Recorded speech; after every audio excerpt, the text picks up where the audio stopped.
Hello everyone. आज मेरा RRB PO का एग्ज़ाम था जो कि फ़र्स्ट शिफ्ट में था। एग्ज़ाम का लेवल कुछ इजी टू मॉडरेट था, ज़्यादा टफ नहीं था, ना ज़्यादा इजी था, मॉडरेट ही बोल सकते हैं। और पजल्स 4-5 पजल्स आई थी और जिसमें पहली पजल मेरे पास ओपन हुई थी, सर्कुलर बेस्ड थी। इसमें एक कंडीशन दी थी कि not more than 2 person facing outside. इसका मतलब कि या तो 2 पर्सन आउटसाइड फेस कर रहे हैं या फिर 1। तो इसमें मेरे 2 पर्सन आउटसाइड फेस कर रहे थे, के एंड पी, बाकी सब इनसाइड थे। तो ऐसी बनी थी LONPQKMJ। ये फर्स्ट पजल थी एंड सेकंड ये कंपैरिजन बेस्ड थी। ये वेट किसका ज़्यादा है किसका कम है। तो इसमें लिखा था कि डी लाइटेस्ट नहीं हो सकता, तो फिर डी यहाँ पे आना था। और ECABDF ये कुछ इस तरह बननी थी। और इसमें इसमें एक दिया था कि बी और डी का जो वेट होगा उनका डिफरेंस 3 होगा। ए का गिवन था 12 और एक 9 स्टैक बॉक्स बेस्ड भी थी और जिसमें 9 बॉक्स दिए थे। तो इसमें फर्स्ट में DBCAHJEGF जो कि काफ़ी इजी थी, क्लर्क लेवल ही बेस्ड था, ज़्यादा टफ नहीं लगा मुझे। और फोर्थ पजल एक 9 पर्सन रो वाली थी। इसमें सारे के सारे पर्सन नॉर्थ फेस कर रहे थे, तो ये कुछ इस तरह बैठने थे HDFJCKGEL। एंड एक इसमें डेजिग्नेशन बेस्ड थी जो मुझे थोड़ी ट्रिकी लगी मुझे। वैसे बन तो गई थी मेरे से, पर थोड़ा टाइम टेकिंग थी ये।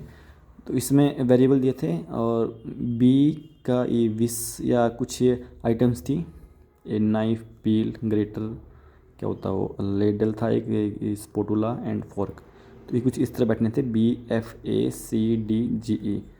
और एक ब्लड रिलेशन भी आया था, इसमें 3 क्वेश्चंस थे एंड इसके आंसर्स मुझे याद है। एक का answer mother in law and second का ग्रैंड मदर एंड थर्ड का आंट।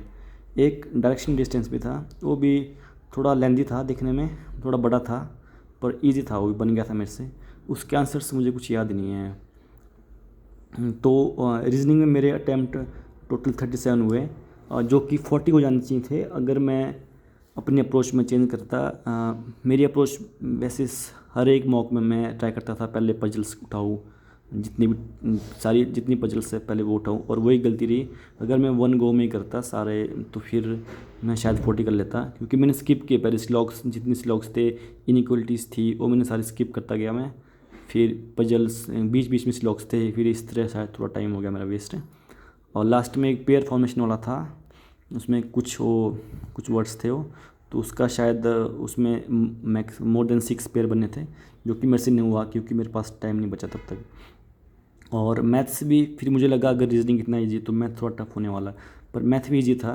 फर्स्ट 2 DII थी और एक कैसलेट थी 3, बाकी 5-6 अप्रोक्सीमेशन थे। और मिसिंग नंबर सीरीज बहुत इजी थी। उनका डिफरेंस, एक का डिफरेंस क्यूब था, 1 का क्यूब, 2 का क्यूब, 3 का क्यूब एंड 4 5 का, सो ऑन। एंड एक में प्राइम नंबर डिफरेंस था और एक में मल्टीप्लाई होना था 5 से, 4 से, 3 2 1। और मतलब बहुत इजी आया था मिसिंग। और क्वाड्रेटिक इक्वेशंस भी काफ़ी इजी थी, क्लर्क लेवल ही थी। तो मैथ्स में 2-3 अर्थमेटिक किए मैंने। एक बोटन स्ट्रीमिंग का आंसर मुझे याद है, उसका आंसर 6। एक इनकम बेस्ड वाला था, उसका आंसर शायद मे बी 1000 है, मुझे कुछ ऐसा कुछ याद नहीं आ रहा है। और एक मैंने किया था, कौन सा किया था मैंने, मिक्सचर वाला, उसमें मिल्क एंड वाटर का रेशो दिया था, तो उसका आंसर कुछ मुझे याद नहीं है क्या आया। तो मैथ्स भी ज़्यादा टफ नहीं आया था। मैथ्स में मेरे टोटल अटैम्प्ट मेरे 27 हुए हैं, तो टोटल मेरे अटैम्प्ट 64 हुए हैं। अब देखते हैं कट ऑफ क्या रहने वाली है। स्कोर नॉर्मलाइज्ड होता है, थोड़ा कम भी हो सकता है क्योंकि थोड़ी शिफ्ट ईजी सी थी ये, अगर बाकी शिफ्ट टफ आई। और वैसे भी हिमाचल में वैकेंसीज़ काफ़ी कम है, 12-13 वैकेंसी है, तो कट ऑफ मे बी 60 के आसपास ही रहे। सो ये था मेरा आज की वीडियो।